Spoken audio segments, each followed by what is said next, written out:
আসসালামু আলাইকুম আরহামতুল্লাহি ওবারাকাতুহু। রোমান্নার রান্নাঘরে আপনাদের স্বাগতম আরও একটি নতুন রেসিপিতে। আজকে আপনাদের রান্না করে দেখাবো নবাবী সেমাই। চলুন রেসিপিটি শুরু করা যাক। প্রথমে চুলায় একটি কড়াই বসিয়ে দিয়েছি এবং এতে দিয়ে দিব 1 চামচ ঘি।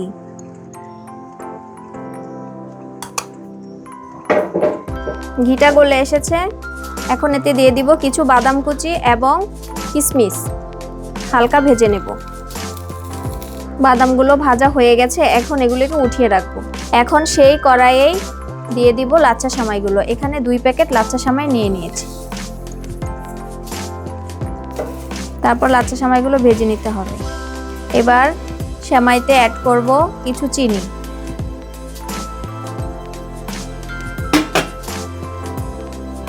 পাউডার দুধ পরিমাণ মতো। তারপর এটা সেমাইয়ের সাথে ভালো করে মিশিয়ে নেব। ভালো করে ভেজে নেওয়ার পর এখন সেমাইটা উঠিয়ে নেব। প্রথমে চুলায় একটি পাতিল বসিয়ে নিয়েছি। এখন এতে দিয়ে দিব হাফ কেজি তরল দুধ।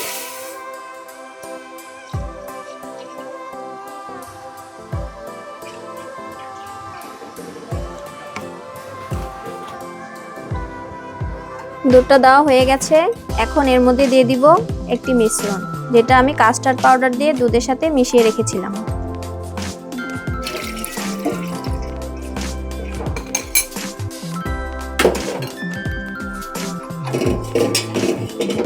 তারপরে দিয়ে দিব হাফ কাপ ডানো ক্রিম।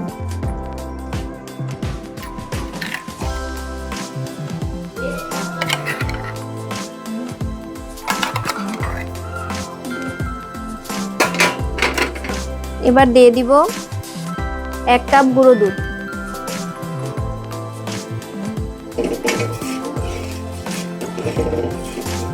তারপরে দিয়ে দিব কনডেন্স মিল্ক।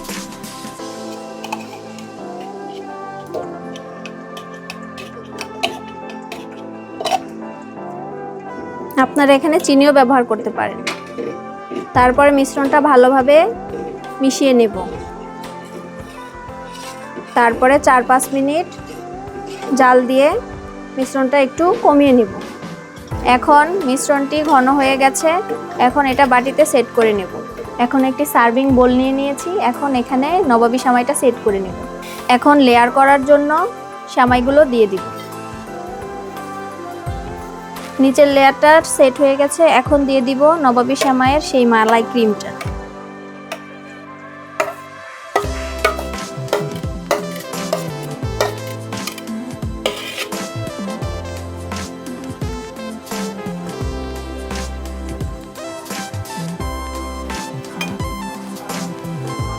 এখন নবাবী সেমাইয়ের ক্রিমটা সেট হয়ে গেছে, এখন উপরের লেয়ার দিয়ে দিব।